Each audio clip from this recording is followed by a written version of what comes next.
తల్లిదండ్రులు కావాలని మీ కలను సాకారం చేసుకోండి. ఓఎస్ఎస్ ఫర్టిలిటీ వారి తక్కువ ధర సంతానోత్పత్తి చికిత్సతో అపాయింట్మెంట్స్ కొరకు కాల్ చేయండి 7825893604.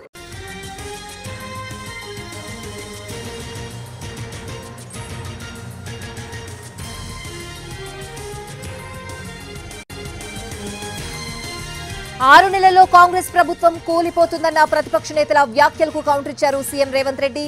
కాంగ్రెస్ ప్రభుత్వాన్ని కూల్చే దమ్ముందా అని ప్రశ్నించారు ఆయన. 1,00,000 కోట్లు పెట్టి కట్టిన కాళేశ్వరం కూలినట్లు ఈ ప్రభుత్వం కూలుతుందా అని నిలదీశారు.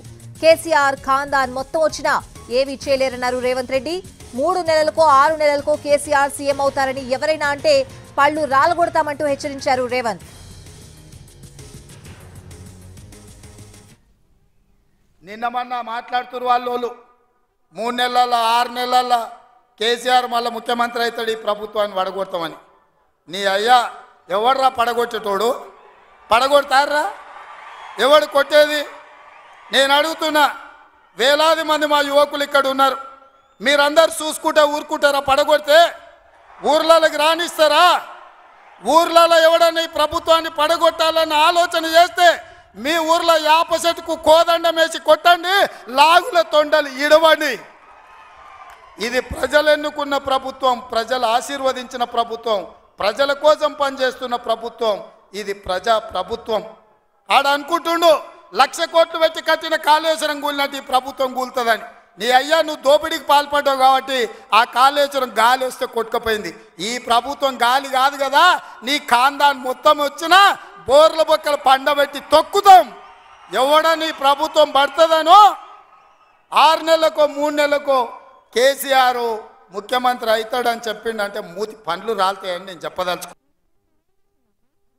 కేసీఆర్ పాపాల భైరవుడని అన్నారు సీఎం రేవంత్ రెడ్డి. కేసీఆర్ కు పదవి కావాలంటే నిత్యానందలా ఒక దేవి కనుక్కోవాలంటూ ఎద్దేవా చేశారు.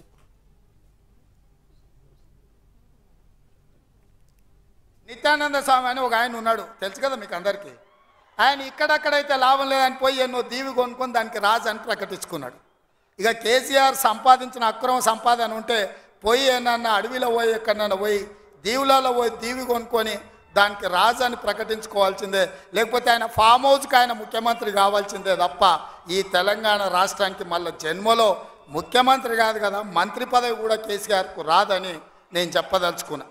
నువ్వు చేసిన పాపాలకు నువ్వు పాపాల భైరవుడివి. ఈ నిరుద్యోగ యువకులను, ఉద్యమకారులను, అమరవీరుల కుటుంబాలను, రైతులను, దళితులను, గిరిజనులను, మైనారిటీలను, మహిళలను నిలువు దోపిడీ చేసి నిలువున ముంచిన నువ్వు, నీకు సిగ్గన్న ఉందా మళ్ళీ పదవి కావాలని అడగడానికి? నీకు కొంచెమైనా